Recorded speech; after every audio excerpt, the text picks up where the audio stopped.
Hallelujah. ദൈവനാമം വാഴ്ത്തപ്പെടുമാറാകട്ടെ. ക്രിസ്തുവിൽ ഏവർക്കും സ്നേഹവന്ദനം. മത്തായി എഴുതിയ സുവിശേഷം 8-ാം അധ്യായത്തിന്റെ 26-ാമത്തെ വാക്യം, അവൻ അവരോട്, അല്പവിശ്വാസികളെ, നിങ്ങൾ ഭീരുക്കളാകുവാൻ എന്ത് എന്ന് പറഞ്ഞു. ഇവിടുത്തെ പശ്ചാത്തലം നമുക്ക് അറിയാം.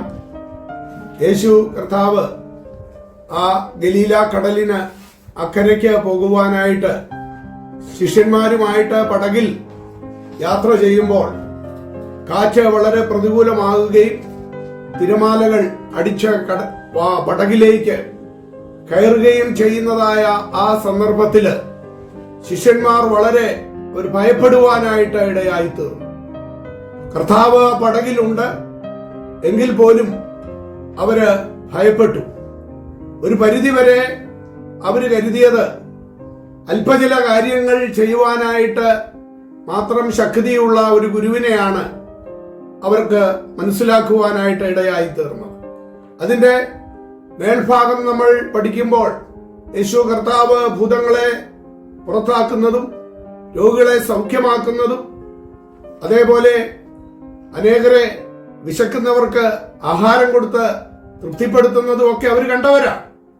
എന്നാൽ ഈ സമുദ്രത്തില് ഈ വലിയ തിരമാലകൾ, കാറ്റ്, ഇതെല്ലാം കൂടി അടിച്ച് ഈ പടക് തകരാൻ പോകുന്ന ഈ നിർണായക നിമിഷത്തിൽ ഈ ദൈവത്തിന് എന്ത് ചെയ്യുവാനായിട്ട് സാധിക്കും എന്നുള്ളതായ ഒരല്പവിശ്വാസം അവരുടെ ഹൃദയത്തിൽ സാത്താൻ പാകുവാനായിട്ട് ഇടയായിത്തീർന്നു.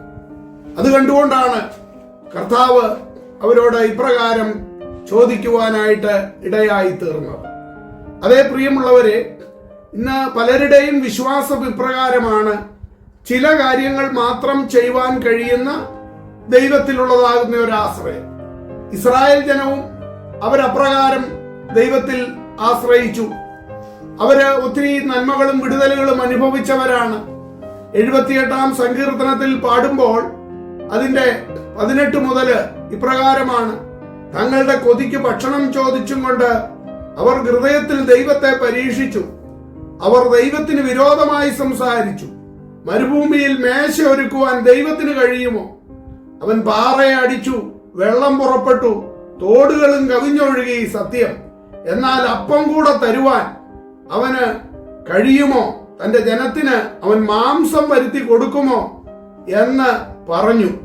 ആകയാൽ യഹോവ അത് കേട്ട് കോപിച്ചു, യാക്കോബിന്റെ നേരെ തീ ജ്വലിച്ചു എന്നാണ് ഇവിടെ നമുക്ക് കാണുവാനായിട്ട് കഴിയുന്നത്. മരുഭൂമിയിൽ അവർ അനേക നന്മകൾ അവർ അനുഭവിച്ചു. തീക്കൽപ്പാറയിൽ നിന്ന് ദൈവം അവർക്ക് വെള്ളം കൊടുത്തു. മറ്റു പല നന്മകൾ ദൈവം അവർക്ക് അവിടെ മരുഭൂമിയിൽ ഒരുക്കി കൊടുത്തു. അവരെ ആ മരുഭൂമിയിൽ കൂടെ നടത്തിക്കൊണ്ടുവന്നു. എന്നാൽ ഇനി അപ്പം കൂടെ അതേപോലെ മാംസം കൂടെ ഒക്കെ തരുവാൻ ഇവന് കഴിയുമോ എന്ന് പറഞ്ഞുകൊണ്ട് അവിശ്വസിക്കുകയും പിറുപിറുക്കുകയും ചെയ്യുന്ന ഇസ്രായേൽ ജനത്തെ ദൈവം അവിടെ കണ്ടു. അവിടെ അവരുടെ നേരെ കർത്താവ് കോപിച്ചു, തീ ജ്വലിച്ചു തുടങ്ങിയ കാര്യങ്ങളാണല്ലോ നമുക്കിവിടെ കാണുവാനായിട്ട് കഴിയുന്നത്. അതെ, ഇന്നും പലപ്പോഴും മനുഷ്യൻ അവിശ്വാസം കൊണ്ട് ദൈവത്തെ കോപിപ്പിക്കുന്നതാണ് കാണുവാൻ കഴിയുന്നത്. ഏതോ മറ്റ് ചില ദൈവങ്ങളെ പോലെ എന്തെങ്കിലും ചില കാര്യങ്ങൾ മാത്രം ചെയ്യുവാൻ ശക്തിയുള്ളവൻ എന്ന് കരുതി ദൈവത്തെ പിൻപറ്റുന്ന ചില അനുഭവങ്ങൾ. എന്നാൽ ദൈവമെന്ന് പറയുവാൻ ഒരുവനേ ഉള്ളൂ. ആ ദൈവം സർവശക്തനാണ്. ആ ദൈവത്തിന് ചില കാര്യങ്ങളല്ല, സകലതും ചെയ്യുവാൻ അവിടുത്തെ ശക്തനാണ്. പക്ഷെങ്കിൽ പൂർണ്ണമായി വിശ്വസിക്കുന്ന ദൈവമക്കൾക്ക് വേണ്ടിയാണ് അവിടുന്ന് പ്രവർത്തിക്കുന്നത്. നമുക്കറിയാം ലാസറിന്റെ അനുഭവങ്ങൾ. ആ സഹോദരിമാര് വിചാരിച്ചു ആ കർത്താവോടെ ഉണ്ടായിരുന്നെങ്കിൽ അവരുടെ സഹോദരൻ മരിക്കുകയില്ലായിരുന്നു. എന്നാൽ കർത്താവ് അവിടെ ചെന്നിട്ട് പറയുന്നത്, ഈ കല്ല് നിങ്ങൾ നീക്കാനാണ്. ഏത് കല്ല്? അവിശ്വാസത്തിന്റെ കല്ല്, നിരാശയുടെ കല്ല്, അല്ലെങ്കിൽ നിന്നെ നിരാശപ്പെടുത്തി നാറ്റം വെപ്പിച്ചിരിക്കുന്ന കല്ല്. ആ കല്ല് നീ നീക്കിയാൽ നീ അത്ഭുതം കാണും, വിടുതൽ അനുഭവിക്കും എന്നുള്ളതാണ് കർത്താവിന് അവിടെയും പറയുവാനായിട്ട് ഉണ്ടായിരുന്നത്.